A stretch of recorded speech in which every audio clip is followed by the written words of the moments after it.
Hello everybody and welcome back to G4G Games for Gamers. Today we are over here in Heroes of the Storm Alpha and we are taking a look at some of the new changes that have occurred since the game went away for about a week or so and then came back.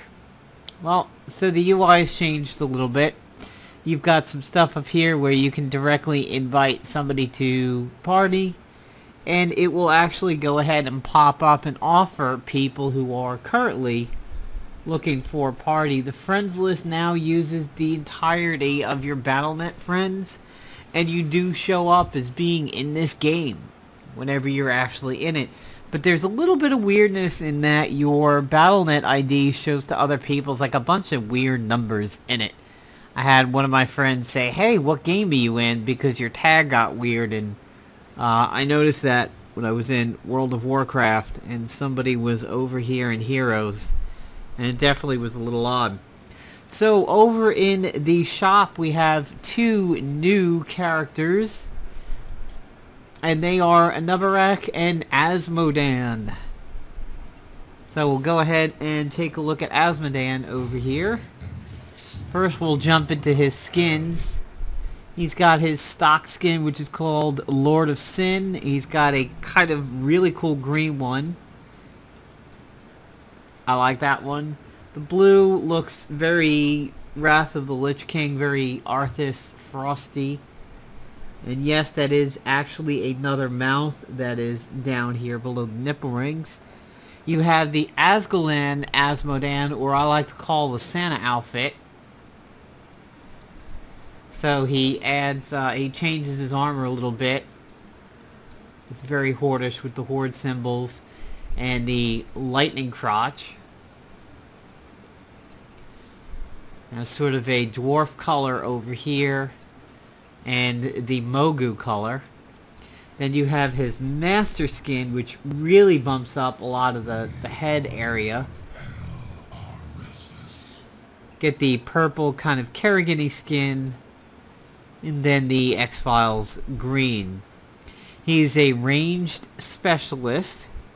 His stock abilities are Globe of Annihilation, where he lobs a really long globe that lands on the ground. Summon a Demon Warrior, and all shall burn. This is a channeled death beam that ramps up, and it's similar to the Void Ray beam in the StarCraft series. This one is really, really good if he can sit back and channel on somebody. And due to his heavy mana usage, he's really good with like a specifically talented Lili, and Malfurion pairs up extremely well with him. His trait is General of Hell. He summons a Demon Lieutenant to assist minions, mercenaries, and summons. Demonic Invasion is one of his heroics. He summons a rain of demonic grunts that damage on impact, where he does a black pool, creates a pool that empowers Azmodan and his army. He has Taste for Blood, Sieging Wrath at the level 1.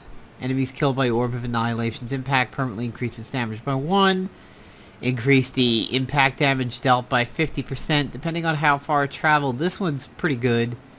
All Shall Burn will destroy an ammo. Healing Ward, which is a little interesting considering it's him. Bribe. Kill enemy minions to gain stacks of bribe. Use 20 stacks to bribe a target mercenary, instantly defeating them. Superiority reduces damage from non-heroic enemies. Army of Hell increases the maximum number of charges from 2 to 3. Burn the Weak. Gluttony. 15% of the damage dealt by All Shall Burn is returned as health. Using a General of Hell on a lane minion permanently increases the minion's damage. This one, I believe, is one of his really strong ones from a friend who plays him quite a lot. Mercenary Lord, Mercenary Camps. You capture, gain the following bonuses. This is another very good one for him. Infernal Globe. Demons last 5 seconds longer. Mana cost reduced from 6 to 10 on Master of Destruction. And you have First Aid. There's his two heroics. Relentless. Reduced the stuns and everything. Hellforged Armor. Demon Warriors take 50% less damage from non-heroic sources. Blazing Demons, Demon Warriors deal 10 damage to nearby enemies. Azmodan can move at 75% speed while channeling All Shall Burn. So this is similar to the tanking talent for Sergeant Hammer, and I always picked that Sergeant Hammer one. So this March of Sin might be pretty good. Opposing presence, enemies that attack you have their speed reduced. If Globe of Annihilation hits an enemy, Demon Warrior summons. That's probably good. General of Hell will periodically blast enemy minions with demonic damage, healing 500. That seems good. Blood for Blood. Resurgence of the Storm, Swift Storm, Storm Shield, Perishing Flame. When grunts die, they explode, dealing damage. Fifth Circle, Azmodan and other empowered allies' attacks and abilities slow movement and attack speed by 40%. So there's Fatty McFatty. And now we will pop over to Anub'arak, which is somebody who I do have quite a decent amount of play time with. As you can see here, I own them. So we'll jump into the skins. The purpley one, this sort of it's funny, it says that this one's purple and this one's white, but really it's sort of the flare to them. I find this one a lot creepier because the webs are super pronounced in this one, and it really a little creepy on that. The blue, they're probably just as pronounced as they are here. Well, actually, no. I take that back. They're different. They're more solid, but they blend in, so they don't stand out as much. You have the master skin. So there's his colors here. And then you have Anub'arak, which I have. That one sort of looks like Bumblebee or Cyrax from the Mortal Kombat series. The Sergeant Hammer color and the second Sergeant Hammer color. I use this one quite a bit. So he is, of course, from Wrath of the Lich King. We wound up fighting him twice in that. Of course, the last time was at the bottom of Trial of the Crusade.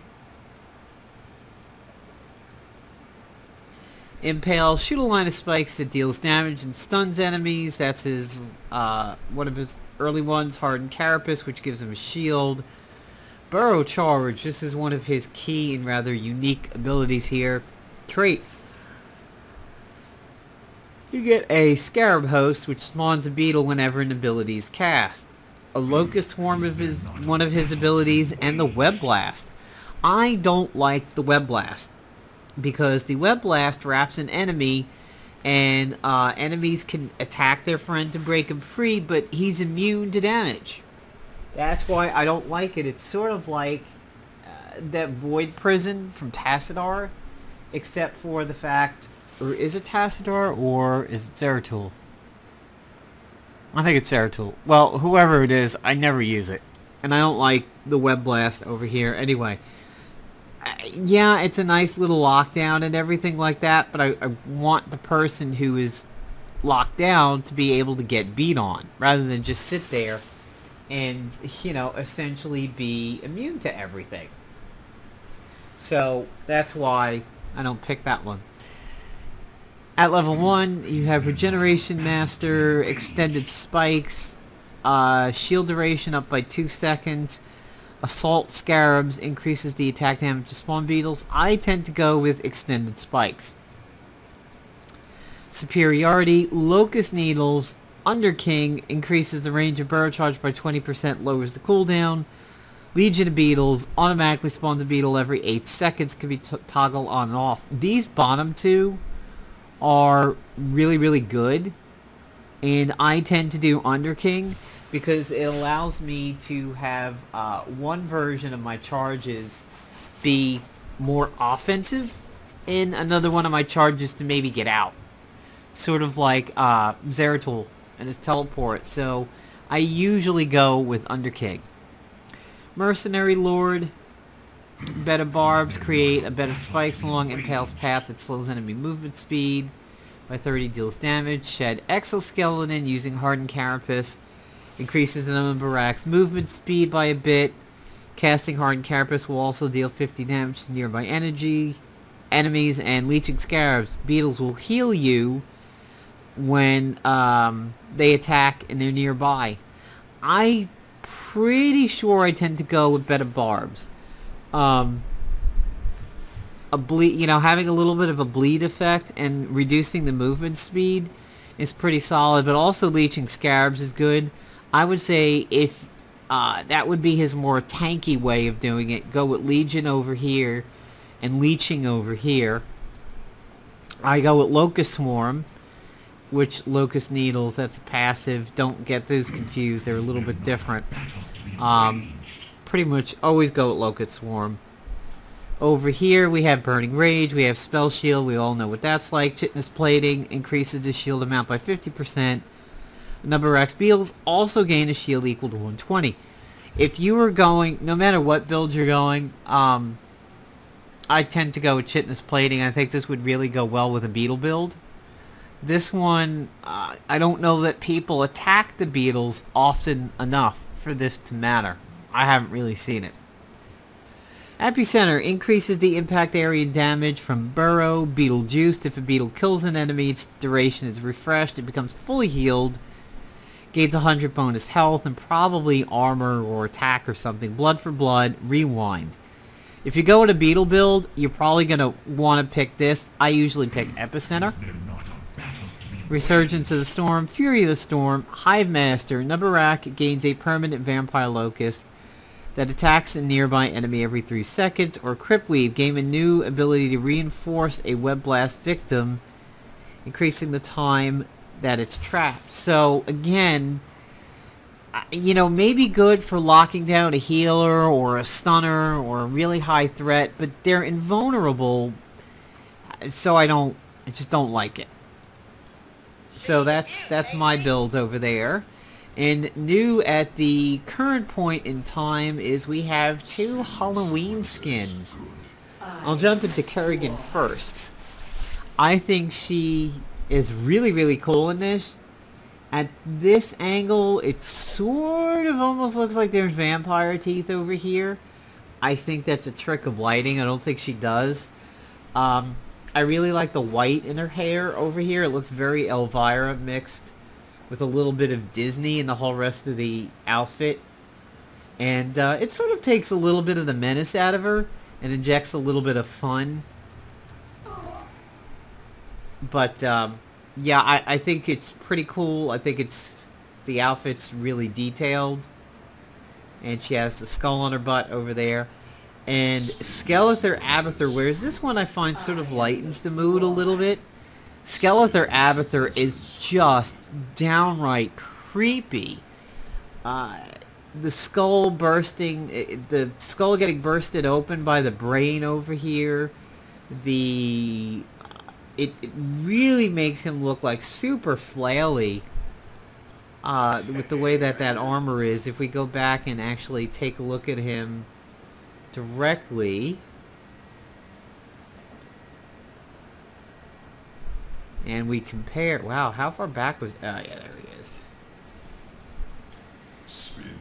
So, here he clearly has arms, and pretty much in all the skins, he looks like he has rather solid arms, including Pajamathur, which is, I think, one of the best skins in the game.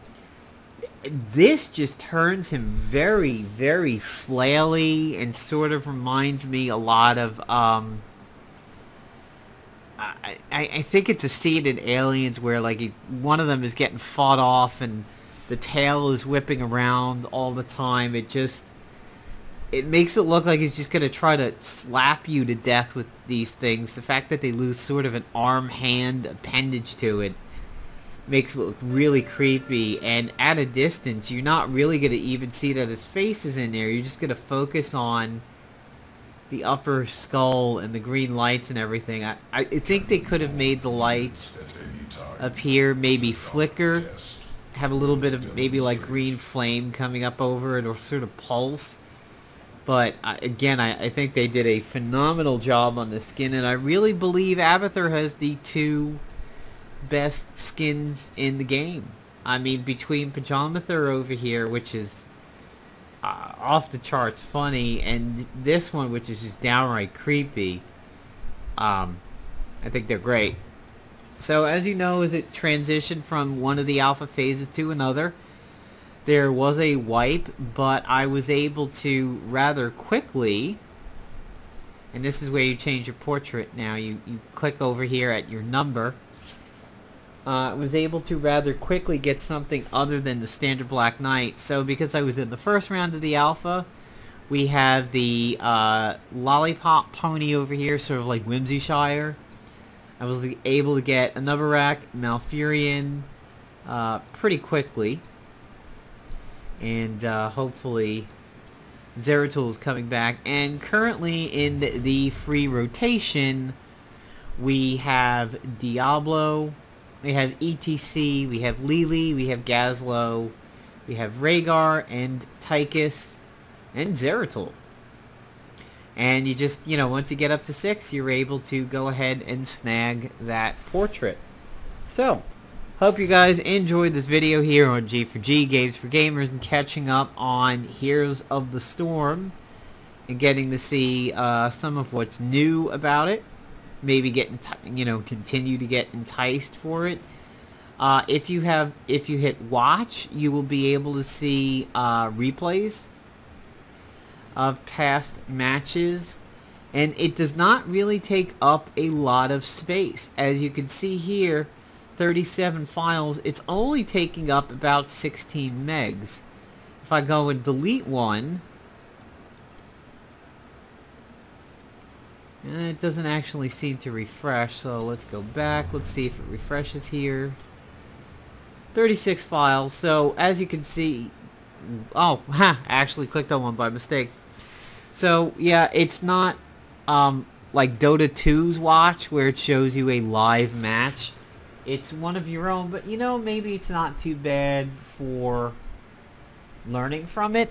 And I don't know if it means you can ship one of these out and potentially give it to somebody and be like, hey, here is how I build an Abathur. Build your Abathur like this, he's gonna rock.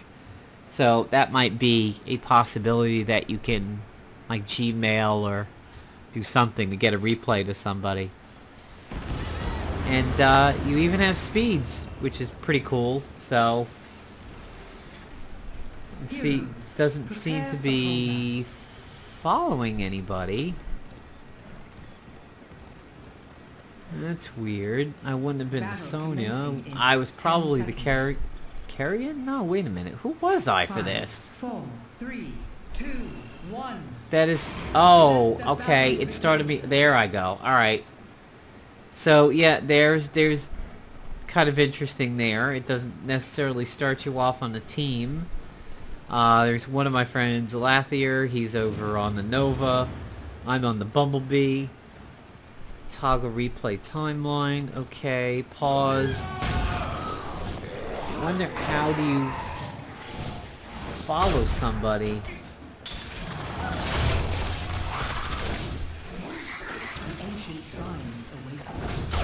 That's pretty cool. That is really fast over here. I will say this, speaking of Anub'arak over there, I find he tends to be pretty squishy in the beginning of the match. And, wow, escape, how do you even get out of this? Holy cow. Wow, I don't even know how to get out of this. Escape isn't working, so that's just lovely. Alright, well, I guess we'll go ahead and end it here, but like I said, if you do happen to play Anub'arak, I would say that be prepared for him to be a little squishy in the beginning, and he ramps up later, and he's definitely a lot better when you get the reduced cooldown on the charge and everything, because it allows you to kind of get out of trouble more frequently.